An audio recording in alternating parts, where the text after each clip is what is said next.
Being part of a big family from Kirkdale, 8 of us including me mum and dad, you'd have thought I'd have been an exuberant kid, with so many brothers and sisters, but I wasn't. I became quite withdrawn as I approached my teens, and they were soon to become very dark days for me, very bleak times. You see, I was always unsure of myself, never felt to fit in anywhere with anybody.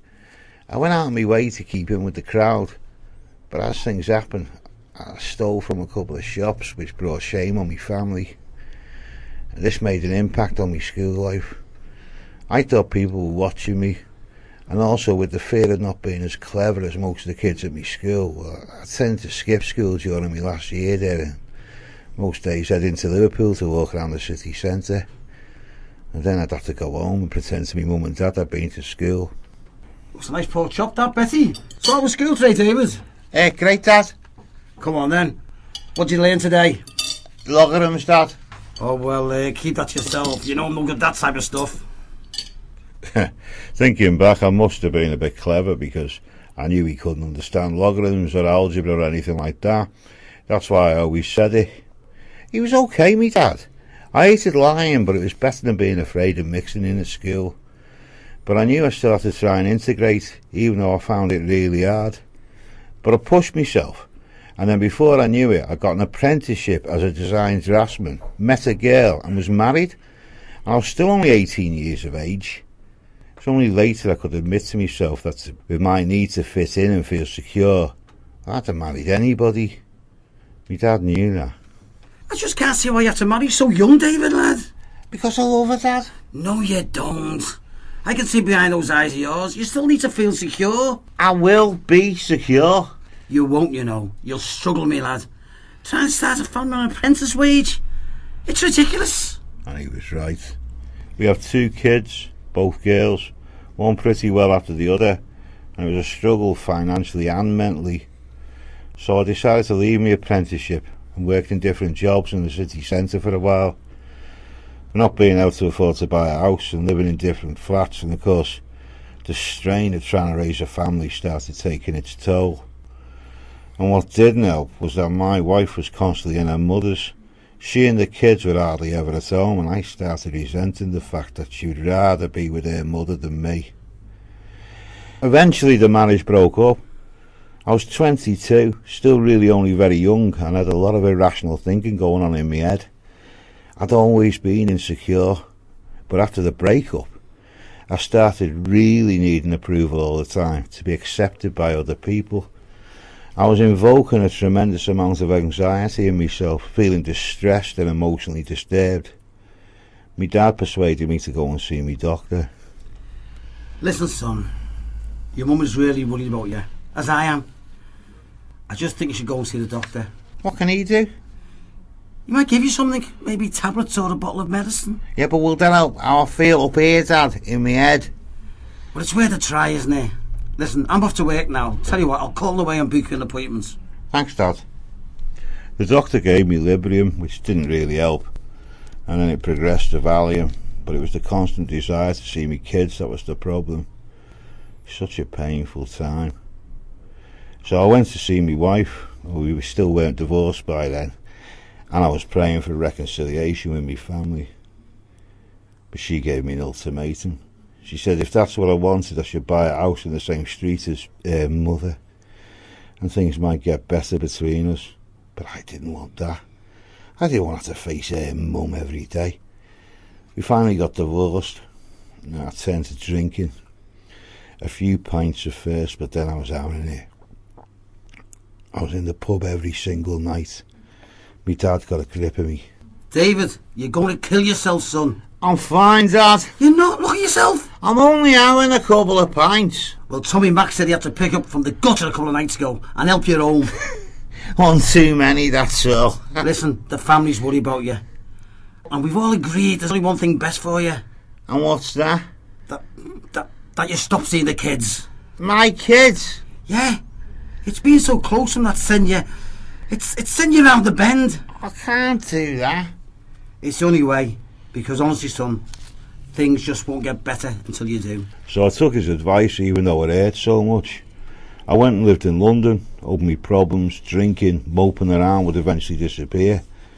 But in reality, I don't suppose it matters where you live if the baggage you've got is inside your head. But I met a girl down there, tried to live a normal life and got married again.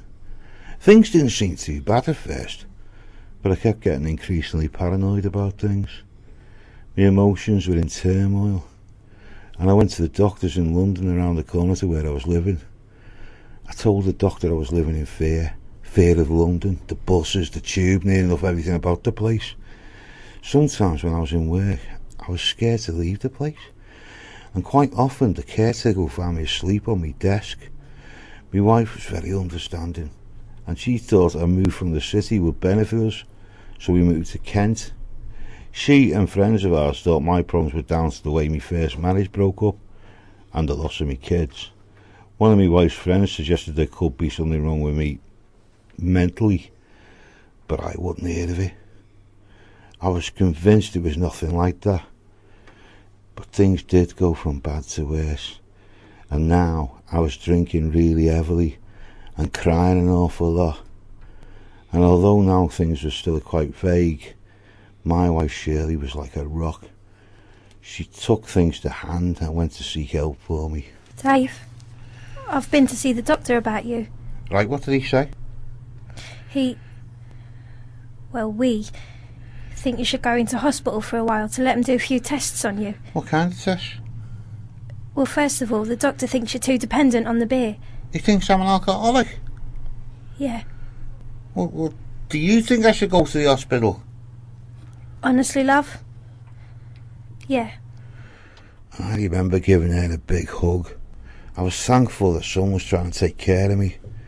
And although it seemed the best idea at the time, it was false hopes. I'd become too dependent on drinking, and the psychiatrist I was under at the hospital gave me the advice I probably always wanted but was scared to admit it to myself.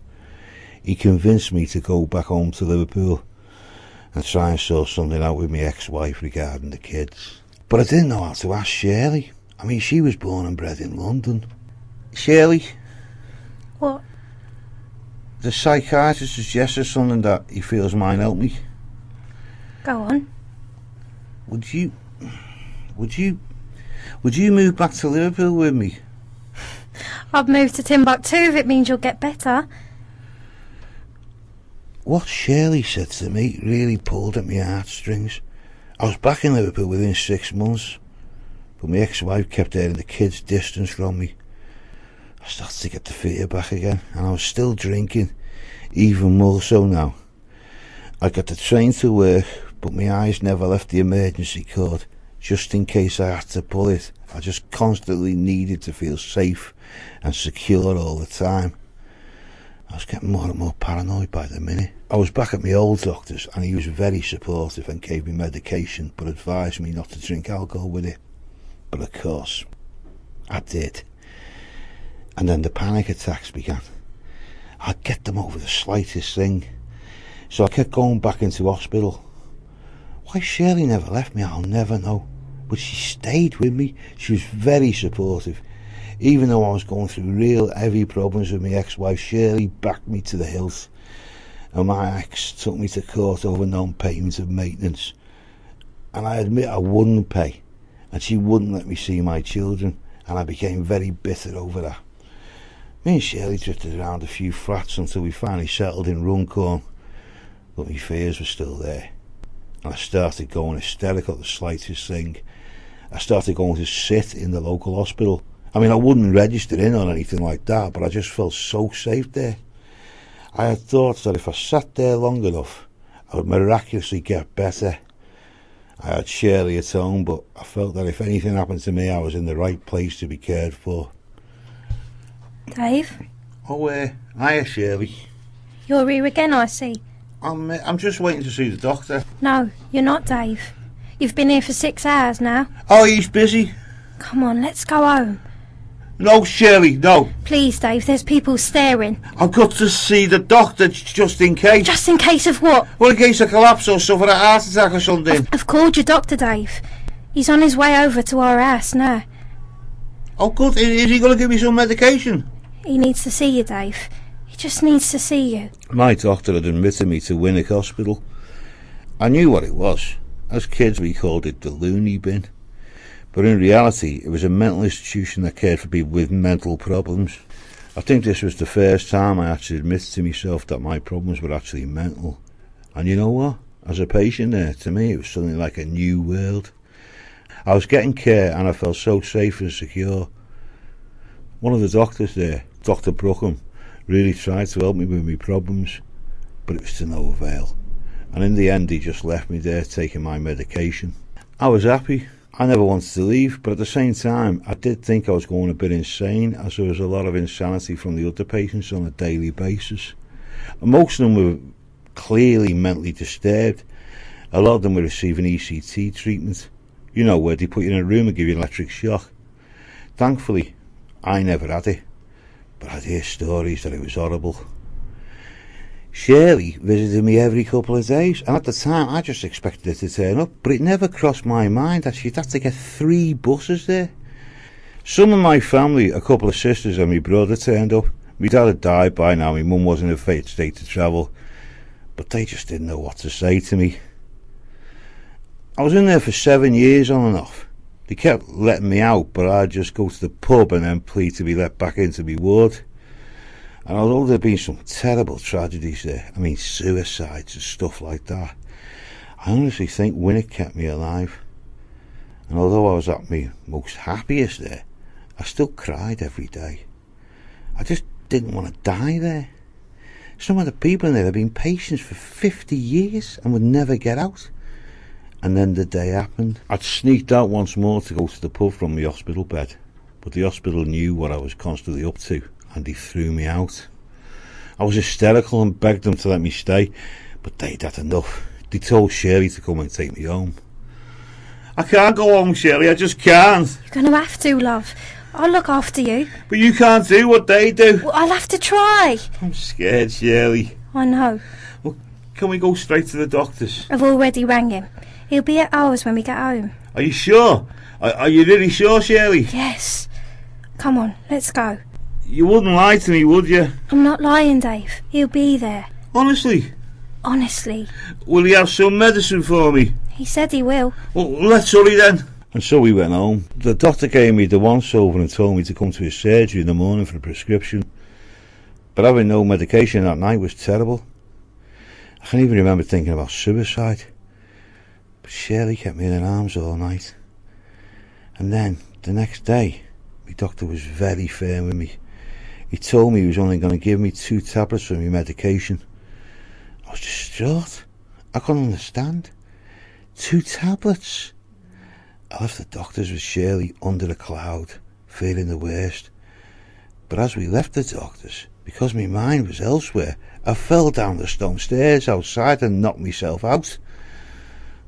I was unconscious for 2 days and woke up in Warrington Hospital. I had a big gash across my forehead where I'd fell.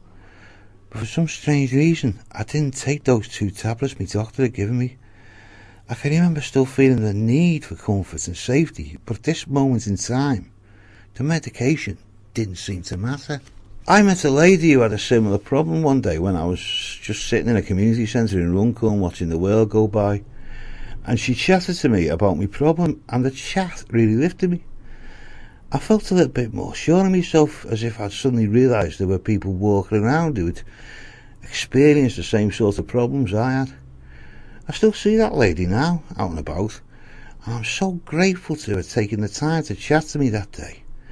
I'm not a religious man, but I sometimes feel that what has happened to me since leaving the hospital is of a spiritual nature. I never ever took those 2 tablets, and although I'd go cold turkey quite a lot and still felt the need to run away for comfort, I slowly regained my life. I must admit it was hard sometimes, but the best day of my life was after 2 years of carrying those tablets in my pocket every day. I threw them in the bin. My doctor was surprised how things turned out. He was so pleased with me. He was a rock through my turbulent times, as was my Shirley. It's taken me 30 years to adapt and move on with my life, and I'm grateful to everybody who walked alongside me during that time. I never got to see my kids again. And I still hope one day for a reconciliation with him. One of my kids sent me a rejection letter when I wrote to her, which hurt. I could never have accepted years ago. It would have sent me off my head, as they say now. But I'm okay with life now, and it's great knowing that if you need help, it's out there somewhere. And the longer I've been free of all my problems, the better I've got. And I know now I'll never go back there.